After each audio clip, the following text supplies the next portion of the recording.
براہ راست لیے چلیں گے آپ کو اسلام آباد، جہاں مریم اورنگزیب اس وقت میڈیا سے گفتگو کر رہی۔ یہی طاقت ہوتی ہے وزیر اعظم کی کہ اس کو پاکستان کی عوام کی اکثریت حاصل ہو، اور آپ نے دیکھا کہ آج 2013 کا رویہ، وہ ذہنیت کہ پاکستان جس وقت بھی سیاسی استحکام کی طرف جا رہا ہو، معاشی استحکام کی طرف جا رہا ہو، وہ ذہنیت ملک پر مسلط ہونے کی کوشش کرتی رہتی ہے، اس کا یہ پروجیکٹ جاری رہتا ہے۔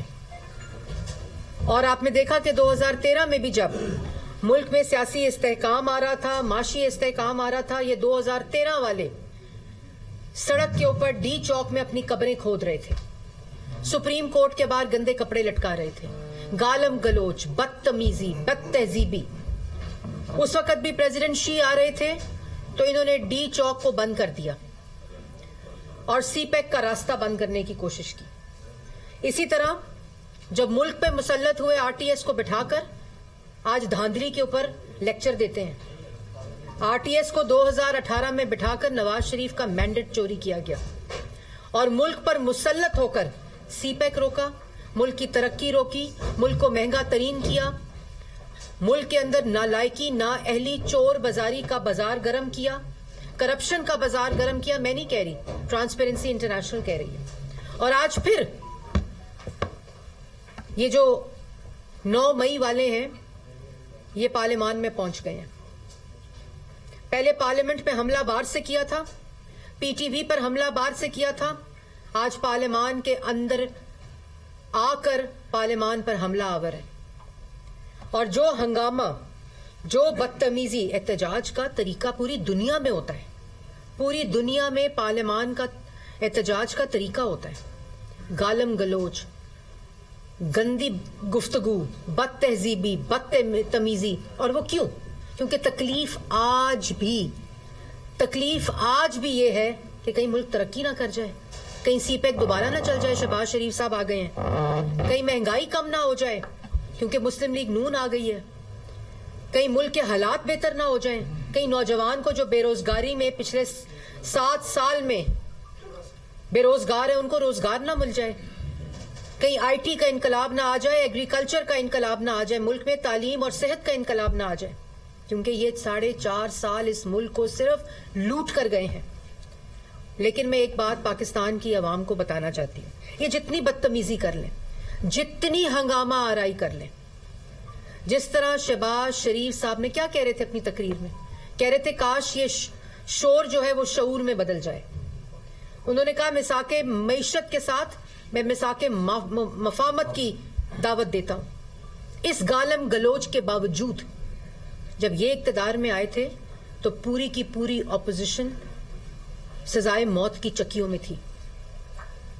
ہم نے تو کوئی ملک دشمنی نہیں کی، ہم نے تو شودا کے مجسمے زمینوں پر پھینک کے ٹھڈے نہیں مارے، ہم تو ریاست کے اوپر حملہ آور نہیں ہوئے۔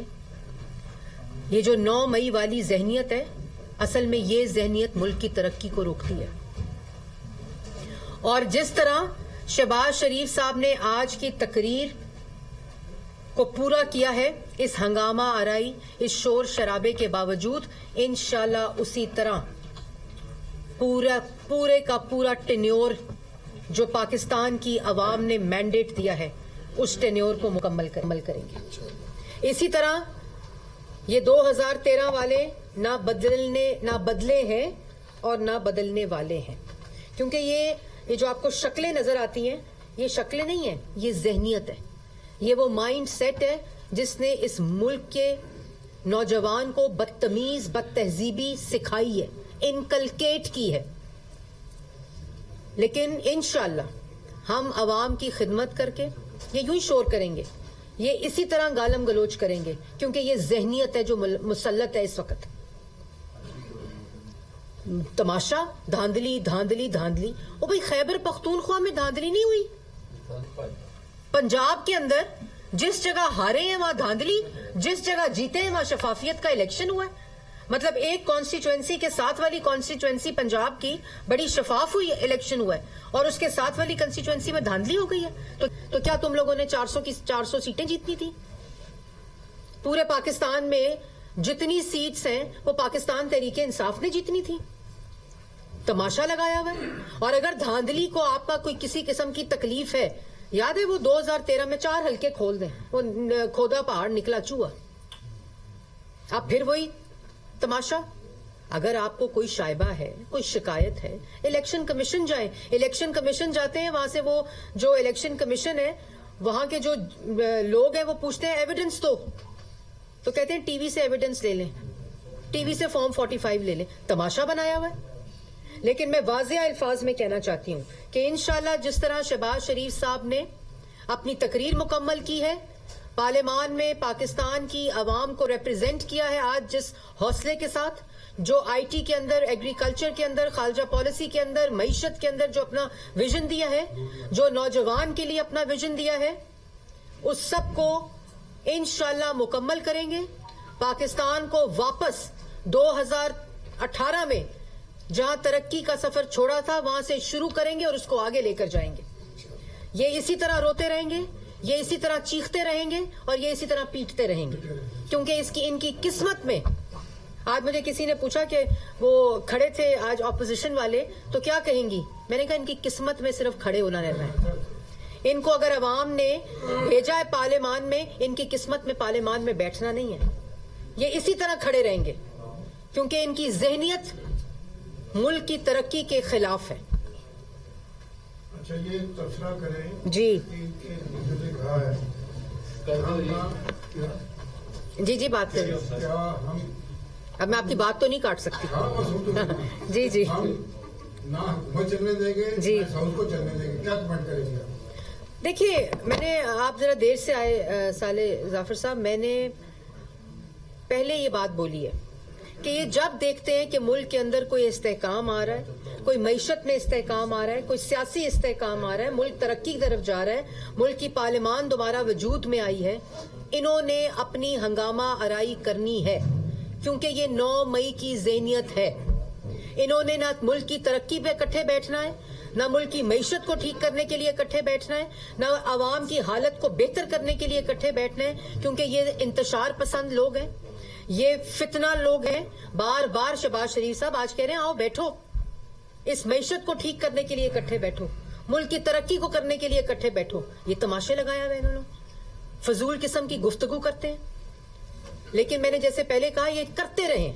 हमारा रिजॉल्व आपने देखा कि पंजाब के अंदर भी वजीर आला मरियम नवाज शरीफ साहिबा ने बड़े कैटेगोरिकली, जो उनका कॉन्डक्ट रहा है पार्लियामान के अंदर भी, वो गालम गलोच, ये गालियां, नारेबाजी करते रहे, वो अपोजिशन लीडर के पास गई। उन्होंने कहा कि मेरे दरवाजे आपके लिए खुले होंगे, हमने मिलकर इस पंजाब की तरक्की में अपना हिस्सा डालना है, आप मेरे साथ डालें। आज वफाक में आपने देखा शहबाज शरीफ साहब ने कहा कि आए बैठे इकट्ठे तरक्की करें, इकट्ठे मुल्क की खिदमत करें। ये नहीं करना चाहते। इनका रवैया मुल्क की तरक्की नहीं बल्कि मुल्क के अंदर इसी किस्म का इंतशार फैलाना है, ताकि हर वक्त एक अफरा तफरी की कैफियत रहे। पहले बहाना था, मुझे वो वोट ऑफ नो कॉन्फिडेंस में पता नहीं किसने निकाला, अमेरिका ने निकाला, फिर बाजवा साहब ने निकाला, फिर वो शहबाज शरीफ ने निकाला, नवाज, फिर मोहसिन नकवी ने निकाला। अब वो धांधली हो गई। भाई धांधली हो गई तो खैबर पख्तूनख्वा में धांधली हो गई ना, धांधली हो गई तो पंजाब में जिन सीटों पे जीते हो वहां धांधली हो गई ना। मतलब ये तमाशा लगाकर एक बहाना चाहिए, 9 मई का, एक बहाना चाहिए मुल्क को रोकने का, बहाना चाहिए कि मुल्क की तरक्की रुक जाए, जो ये रोकना चाहते थे और जिन्होंने 4.5 साल रोकी। मैडम, ये कोलिशन गवर्नमेंट है, तो क्या ये इस आदमी की ब्लैकमेलिंग में नहीं आएगी और किस तरह इन पहाड़ जैसे चैलेंज से क्या सामना करेगी? एक तरफ माशियत की हालात काफी खराब है, दहशतगर्दी है, दीगर मसाइल है, तो कैसे आप समझते हैं कि 5 साल पूरे करेंगे कोलिशन गवर्नमेंट? देखिए, बात बड़ी सिंपल है। कोलिशन गवर्नमेंट जो है ये पहले भी 16 माह में इकट्ठी रही है और कोई ऐसा वाकया या किसी किस्म का ऐसा इंसिडेंट नहीं हुआ जहां किसी तरह का शायबा भी जाए कि कोई मुल्क में सियासी इस्तेहकाम चाहता है। एक रिजॉल्व था कि मुल्क को डिफॉल्ट से बचाना है उन 16 माह में, और नालायकों, नाअहलों और घुस बैठियों को पार्लियामान से उठाकर, हुकूमत से उठाकर बाहर फेंकना है। इस वक्त भी तमाम एलाइज का एक ही रिजॉल्व है कि पाकिस्तान की आवाम मुश्किल में है, मुल्क एक क्रिटिकल जंक्चर से गुजर रहा है, मुल्क को वापस तरक्की चाहिए, नौजवान को रोजगार चाहिए, मंसूबे चाहिए। मुल्क के अंदर दोबारा से जो 2018 में फॉरेन इन्वेस्टमेंट आ रही थी, मंसूबे लग रहे थे, दहशतगर्दी खत्म हो रही थी, मुल्क में एनर्जी आ रही थी, बिजली बन रही थी, सस्ती, मुल्क सस्ता था। सबसे ज्यादा मसला इस वक्त महंगाई का है। तो एलाइज का एक ही रिजॉल्व है कि सब लोग शहबाज शरीफ साहब की मदद करेंगे और उनको कामयाब करेंगे, क्योंकि अगर वो कामयाब हुए तो इंशाअल्लाह मुल्क में महंगाई भी कम होगी, मुल्क तरक्की भी करेगा, दोबारा से नौजवान को रोजगार भी मिलेगा और मुल्क खुशहाल भी होगा। जरा सनाउल्लाह साहब कर लें फिर आप। पंजाब सबसे बड़ा सूबा है और मीडिया वाले उनकी हालत भी काफी दिन हो गया। कैबिनेट कब तक बनेगी और जिस तरह आप खुद कह रही है फाइनेंशियल क्रंच है, तो उसका साइज क्या होगा? फेडरल की कैबिनेट कल के लिए जिसमें हलफ उठाना है, कल ही फेडरल कैबिनेट हलफ उठाएगी और उसका साइज क्या है? देखिए, ये तो फैसला अभी होना है। मुझे मशावरत हो रही है। साइज क्या होगा वो तो जाहिर है उसका तयन वजीर आजम साहब करेंगे, नवाज शरीफ साहब करेंगे, पाकिस्तान मुस्लिम लीग नून की जो कैबिनेट होगी उसका। इसी तरह पंजाब के अंदर भी मशावरत जारी है और आपको एक बहुत ही अच्छा, मैं सिर्फ आपको ये बता सकती हूँ कि आपको एक बहुत ही अच्छा स्मार्ट गवर्नेंस का मॉडल मिलेगा, जिसके अंदर जो स्मार्ट गवर्नेंस के तकाजे हैं ट्रांसपेरेंसी के, और मैं इस पे पंजाब में जाकर भी प्रेस टॉक करूंगी। हर शोबे में नालायकी ना अहली की ऐसी निशानियां मौजूद है कि जिसको उठाओ, जिस महकमे को उठाओ, वहां सिर्फ पाकिस्तान की आवाम की तकलीफ नजर आती है। जहां पंजाब में शहबाज शरीफ साहब जो तरक्की का मेयार छोड़कर गए थे, जो रफ्तार छोड़कर गए थे, उसको ना सिर्फ रोका गया बल्कि उसकी तबाही लगाई गई। हर शोबा तबाह किया गया। इसलिए उसके मुताबिक हम अपनी कैबिनेट भी बनाएंगे। न्यूज़ बुलेटिन से अब तक के लिए इतना ही। मजीद खबरों और अपडेट्स के लिए देखते रहिए दुनिया न्यूज़।